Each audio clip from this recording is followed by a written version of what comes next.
Hey kids, it's Dad. Welcome to the Gaming with Dad show. Today we are looking at game number 2 in the Action Games bundle on this special Wednesday edition of the Gaming with Dad show. Today it is Deflector. Deflector is a hack and slash game where you will experience a dynamic gameplay with unlimited and unique combo system. Test your reflex and don't let your guard down. Enemies will have no mercy. Jump into the future, select your loadout, and save the world from the enormous and well-known danger in history, viruses. So, outside of having kind of a hodgepodge of grammatical issues there, this is Deflector. This is game 2 in the Action Games bundle. That bundle is on sale right now for $1.99. Normally $59.99 for the 3 games. That sale, of course, is good through 7/5/24. You can see the first game that was posted yesterday for Warhammer 40k Daka Squadron. Once again, this is Deflector, though. And I'm just trying to fill space because this takes forever to load. In fact, there's a lot of loading with Deflector.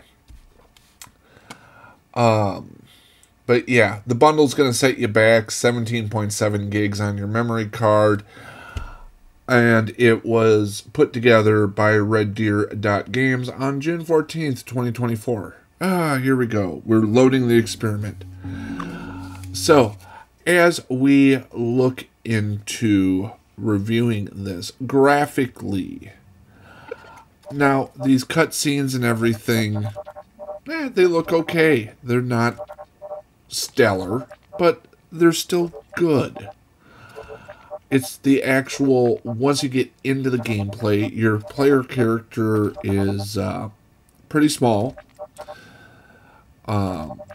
Most of the backgrounds are dark. They almost look like they're Tron-esque in their design and everything.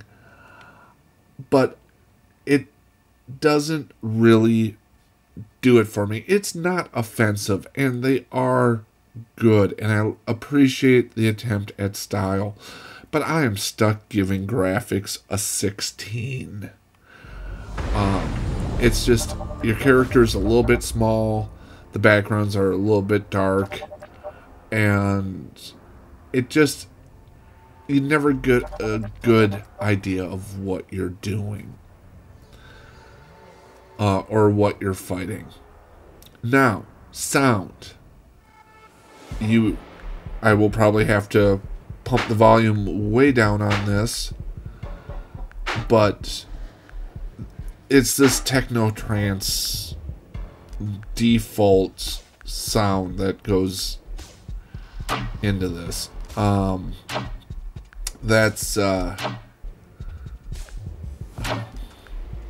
It gets annoying. I'm going to tell you the truth. This game really is best played on mute. Or maybe put your own heavy metal soundtrack to it. But yeah, it really does feel like they stole the soundtrack from the last Tron movie. And that soundtrack wasn't good. I am giving sound a 15. We're sitting at 31 right now. Controls. So, controls are interesting. You do move your character with the left stick. You aim with the right stick. There are different actions that you can do with both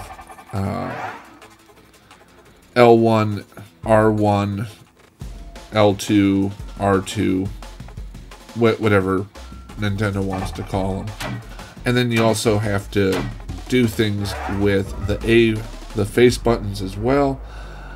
And it's not where it's complex, but if you're trying to aim and then press the A button, you can't do it unless you mastered the claw grip. And I'm too damn old to figure that stuff out. While the controls are functional and they do everything right, I'm going to give them a 16. And that brings us up to a score of 47 so far. Now, gameplay. This does get relatively frantic. It is, there's also development trees. You get to choose how you load out your character to some extent. It's altogether, the gameplay is good if you enjoy this style of game. The problem, of course, is with some of the graphical issues where it's difficult to see what you're fighting or tell what you're fighting. And it's a one-trick pony. It just doesn't quite do it for me. I'm giving gameplay a 16. Value-wise, at $1.99, even though this is game number 2 for that price in the same bundle, I am going to give this a value of 15. We're at 78. We'll be back tomorrow with the last of the games, which is Syndrome. Have yourselves a great one. Bye-bye. Made it this far, make sure to like, subscribe, ring the bell, leave a comment, all that wonderful stuff for the algorithm, and be good people.